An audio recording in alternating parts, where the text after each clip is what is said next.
Ever sat in a doctor's waiting room, feeling sick, and suddenly forgotten every English word you ever learned? That panic is so common. Especially when you need help fast.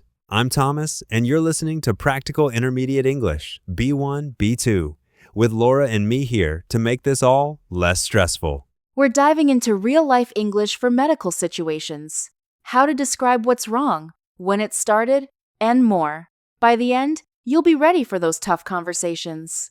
We'll cover describing different types of pain, talking about your medical history, answering the doctor's questions, and we'll finish with guided practice you can use right away. Thinking about this, I remember how nervous I felt the first time I saw a doctor abroad. My mind just went totally blank. That's happened to me too. When you're worried about your health, your brain just wants to use your own language.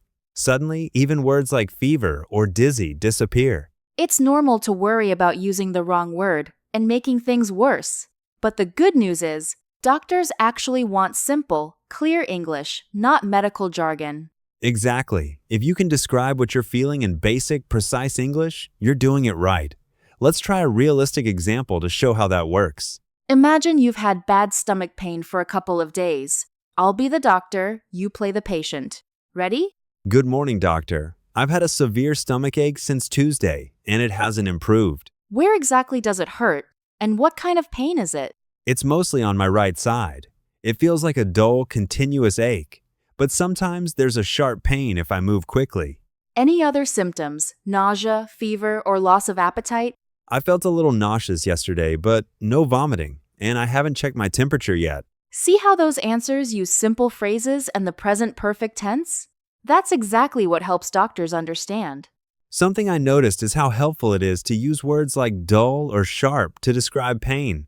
It really paints a clear picture. Definitely. And don't forget patterns like, the pain comes and goes, or, it gets worse at night. That helps doctors figure out what's happening.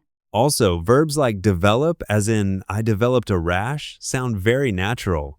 And if the area feels warm, say it's hot to the touch. Another key one is relieve the discomfort. For example, ibuprofen relieved the pain, but only for a while. Let's do a mini vocab review so listeners can lock these in. Let's get practical. Repeat after us. I've had a sore throat for 3 days. Try it out loud, wherever you are. Next, the pain is sharp when I breathe in. Then, I'm feeling dizzy and a little nauseous. Great. Now, imagine the doctor asks, how long have you felt this way? You could answer, I've been feeling like this for about 2 days. Or, can you describe the pain for me? Try, it's a dull, throbbing pain in the back of my head. These little exchanges build real confidence. Exactly. The more you practice, the less you'll freeze up when it's for real. Ready to put it all together in a full role play? Let's do a final scenario. I'll be the doctor again, and you come in with persistent back pain. Go ahead and start. Good afternoon, doctor. I've had lower back pain for nearly 2 weeks, and it's affecting my daily routine. Did you injure yourself, or did the pain start gradually? It started gradually after I moved heavy furniture. Now it's much worse, especially when I bend or sit too long. What kind of pain is it? Mostly a dull ache, but if I bend, I get a sharp shooting pain down my left leg. Perfect example. You described how it feels, when it started, what makes it worse, and even what you've tried. That gives the doctor the full story. Let's wrap up with 3 quick takeaways.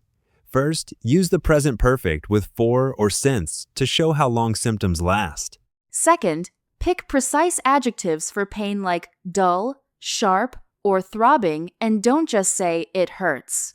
Third, always mention any medication you're taking and exactly how symptoms change.